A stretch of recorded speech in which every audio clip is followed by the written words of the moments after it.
In today's video, I'm going to teach you how to insert a related list into an email template with Salesforce Flow. First, sign into your Salesforce org and head to Setup. Open the Advanced Setup experience so we can work in Flow Builder. In the Quick Find box, search for flows and open it, then click New Flow. For this build, choose Auto-Launched Automation. Auto-launched flows run in the background without screens, which makes them perfect for generating an email from data. Pick Auto-Launched Flow, no trigger. This creates a blank canvas you can run from other automations or for testing. If you don't see your panels, toggle the toolbox to show the Manager and Elements. In Manager, click New Resource.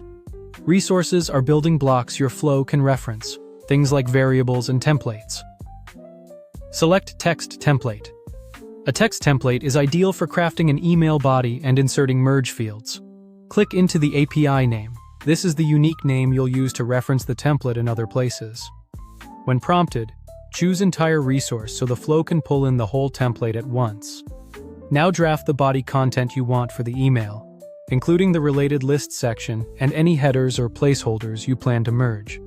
Click Done to save it. Back on the canvas, click the plus icon and add Get Records. This element retrieves the data you'll show in the email. Give it a clear label. The API name fills in automatically. Set the object to opportunity. Add a filter on account ID, and for the value, choose the related list template resource you just created, so the flow can tie your data and template together. Store all records so you can output a complete list.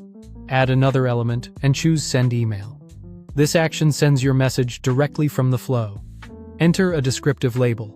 The API name again fills in for you. For recipient address, leave the blank value option selected for now if you plan to pass an address in later.